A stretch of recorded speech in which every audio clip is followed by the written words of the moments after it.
Morning students, welcome back to the English online classes.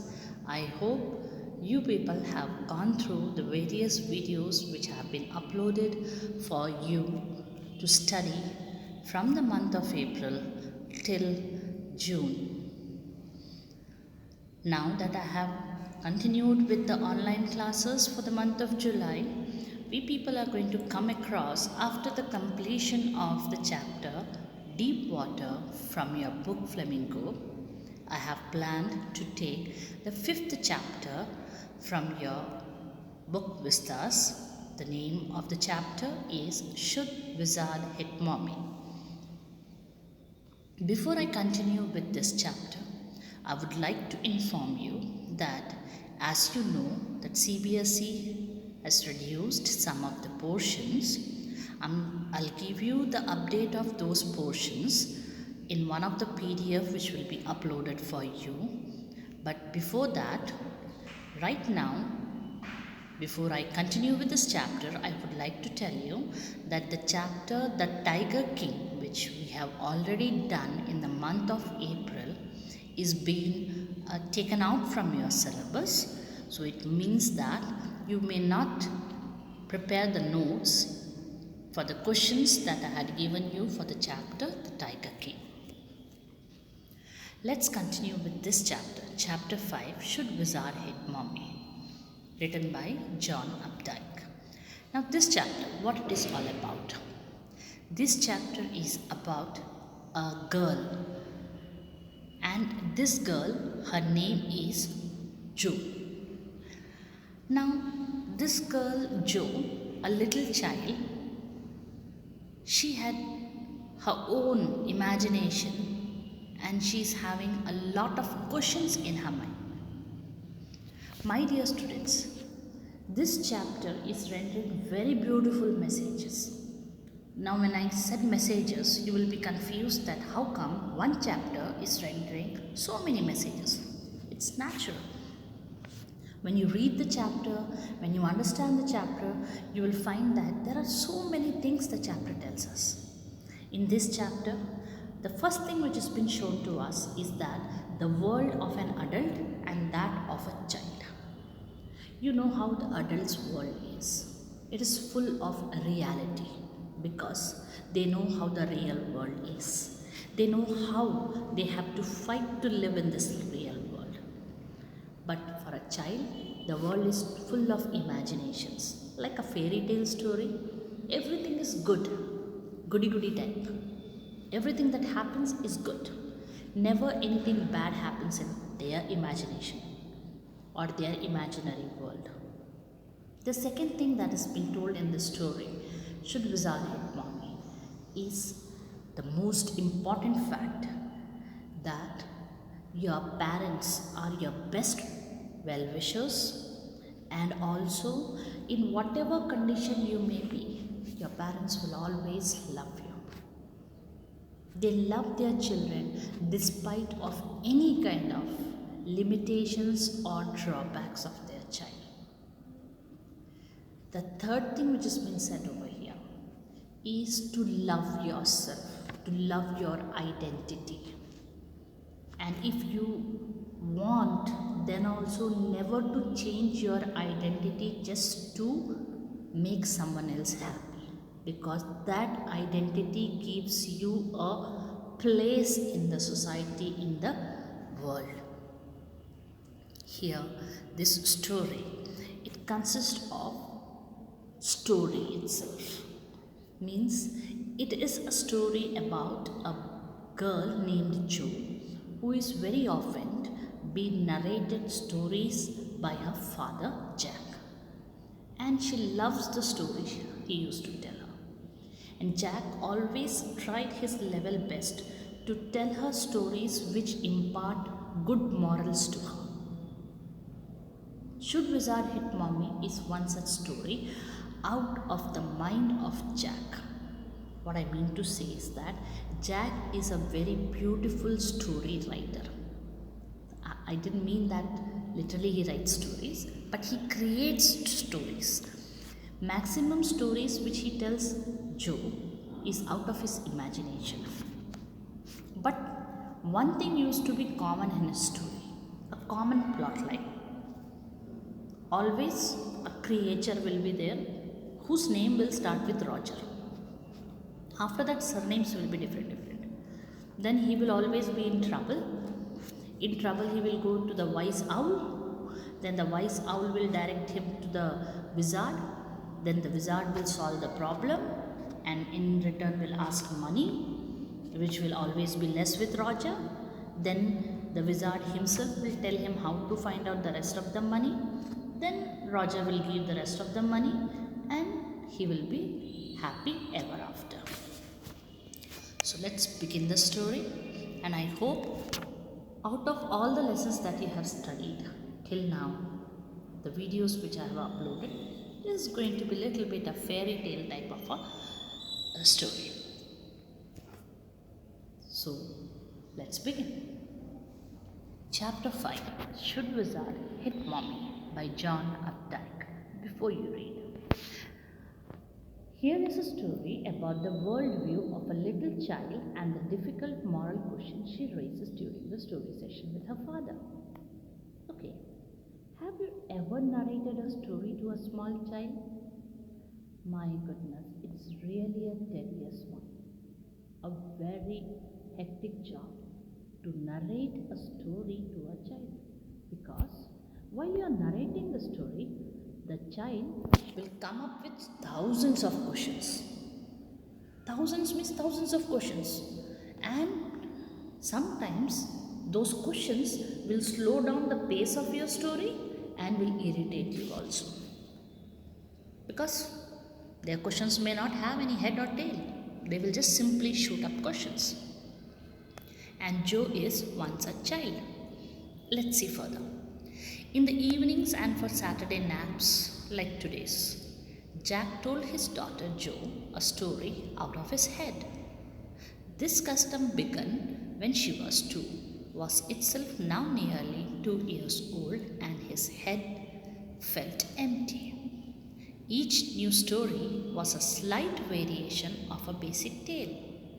A small creature, usually named Roger, Roger Fish, Roger Squirrel, Roger Chipmunk, had some problem and went with it to the wise old owl. The owl told him to go to the wizard, and the wizard performed a magic spell that solved the problem, demanding in payment a number of pennies greater than the number that Roger creature had.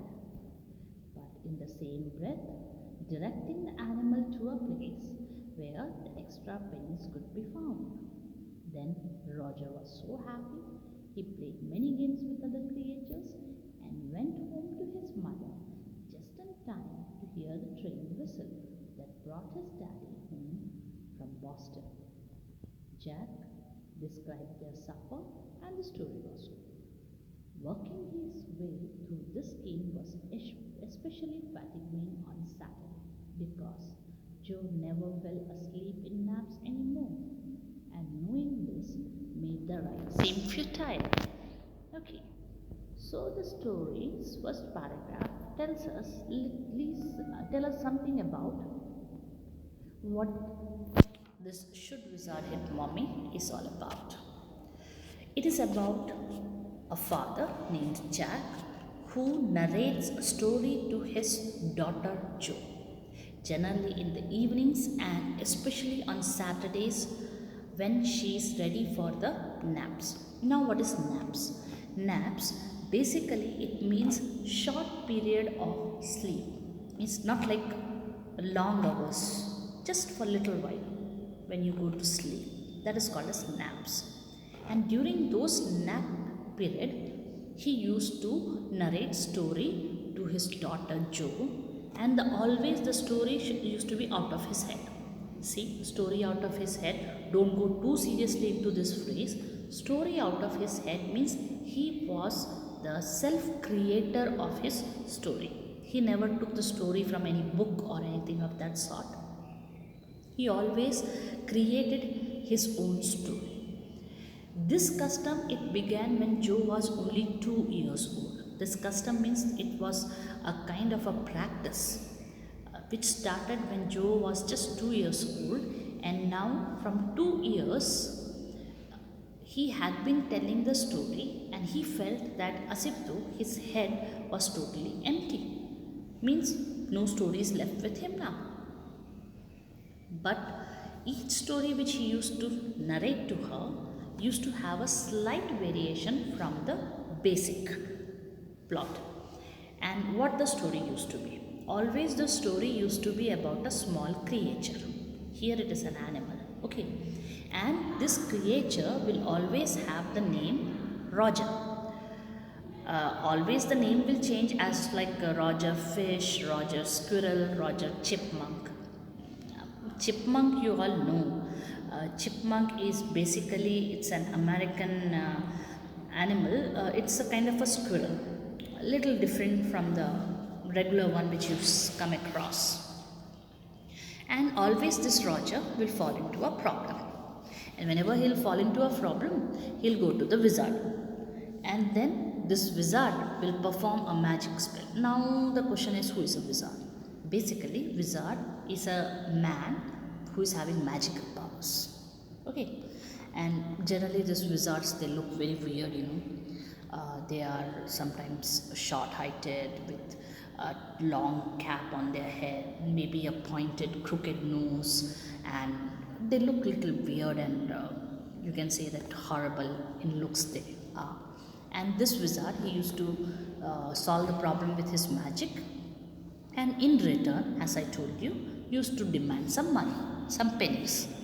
And Roger will always have penny less than what he demands. Like say for example, first time if he went, if Roger had 3 pennies, he will ask 4. And if Roger had 4 pennies, he will ask 6. So always it was Roger will be in lack of money.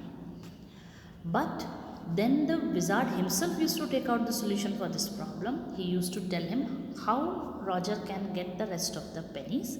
Roger used to follow it, get the pennies, give it to the wizard, and then happily he used to play games with the other creatures of the jungle or wherever he used to stay. Then as the evening falls down, he used to go back home to his mother, and then both of them used to hear the train whistle, which indicates that his father, means Roger's father, is coming back home from his work every time in every story from Boston only. Jack used to describe the supper, means the night meal, and then the story used to get over. Now this particular practice which he had been doing from past many years, it seems to be very tiring for him now. Fatiguing means very tiring. The reason, especially on Saturdays, because earlier Joe, when she was small, when he used to narrate stories, she used to fall asleep. But now she rarely falls to sleep. Because of that reason, he used to feel that this custom, this practice seems to be very futile, means useless, futile, no use of narrating the story. I hope the first para is clear, and please be very careful with regard to the plot line of the story. 1 year during the board examination, the question came regarding what was the plot line of the story. Let's go to the next para. The little girl, not so little anymore. The bumps her feet made under the covers were halfway down the bed, their big double bed that they let her be in for naps and when she was sick, had at last arranged herself, and from the way her fat face, deep in the pillow, shone in the sunlight, sifting through the drawn shades, it did not seem fantastic that some magic would occur and she would take her nap like an infant of 2. Her brother Bobby was 2 and already asleep with his bottle. Jack asked, "Who shall the story be about today?" "Roger." Jo squeezed her eyes shut and smiled to be thinking. She was thinking. Her eyes opened. Her mother's broom. "Scud," she said firmly. Now, let's see about Joe. Here it has been mentioned that the little girl, but she's not little anymore. She was a grown-up girl now, and the bumps of her feet means the sheet was over, the bed sheet was over her feet, and the kind of thumbs, or here you can say that in Hindi you say na ubhar, the kind of thumbs which came, just formed because of the feet under the bed sheet. We are talking about that. And then you know that in foreign countries, basically the children, they sleep in their own room, but here she was given the liberty to sleep in the bedroom of her father and mother only during Saturdays, during the naps, or otherwise when she is sick. Now she had arranged herself nicely on the bed. The sheet was over her body and her legs were raised up, her feet was raised up, and that bump could be seen of her feet under the sheet. And then she seems to be a very chubby girl, because it has been said here that her fat face deep in the pillow shone in the sunlight sifting through the drawn shades. Means the curtains were on the window, it has been pulled up, and through the curtains the sunlight was falling inside, or was coming inside the room, and that sunlight was falling on her fat face, which was lying deep, or which lay deep on the pillow. It did not seem fantastic that some magic would occur. Okay, my dear poor father.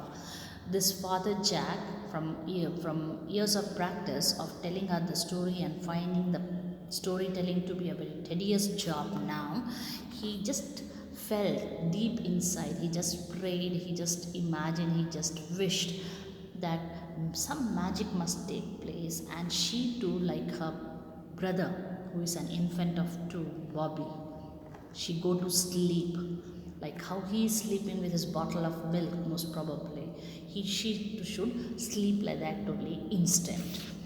But then Jack asked her, okay, this was also one more thing. He used to ask her about whom she wanted to hear the story about. So he asked whom the story should be about today. And this girl, she squeezed her eyes. Have you ever seen the children out of happiness closing their eyes, squeezing, like if you give a small baby a lime piece, and the way how he makes his face, like that only Joe, she squeezed her eyes and she shouted and said the name Roger, and she smiled, pretending that she is thinking and telling the name, though she was not telling the name, thinking and telling, because Roger was a fixed name that we have seen in the beginning paragraph. It was a fixed name, and she never used to think and tell. She just simply said Roger. Now the most important thing is, what is after Roger? So she opened her eyes mother's blue. Here mother's blue means her eyes, eyeballs were blue like her mother's. And then she said Skun. So now we got the creature about whom the story will be, and it was supposed to be Roger Skun. Let's continue. A new animal. They must talk about skunks at nursery school. Having a fresh hero momentarily stirred Jack to creative enthusiasm. All right, he said. Once upon a time, in the deep dark woods, there was a tiny little creature by the name of Roger Skun, and he smelled very bad. Okay, now Roger Skun. Now this skun is an American animal. It's a carnivorous animal, and he thinks within himself, Jack, that school, the nursery, she was in nursery school, so the school must speak about this animal quite often. Though Jack was tired and he felt that telling the story was a tedious job, but still he got a new creature. So for the time being, for that moment, he felt very excited. His creativeness got an enthusiasm, and he got a kind of you can say that he felt that zeal, that zest that I should create a story, and he started the story. So my dear students, like how a person will narrate a story to a small child, I too will be doing the same way. I'll try my level best to have my tone. You can't see my expressions, but I'll try to keep my tone up to that mark. So the story began like this. It began, once upon a time, in the deep dark woods, there was a tiny little creature by the name of Roger Skun, and he smelled very bad.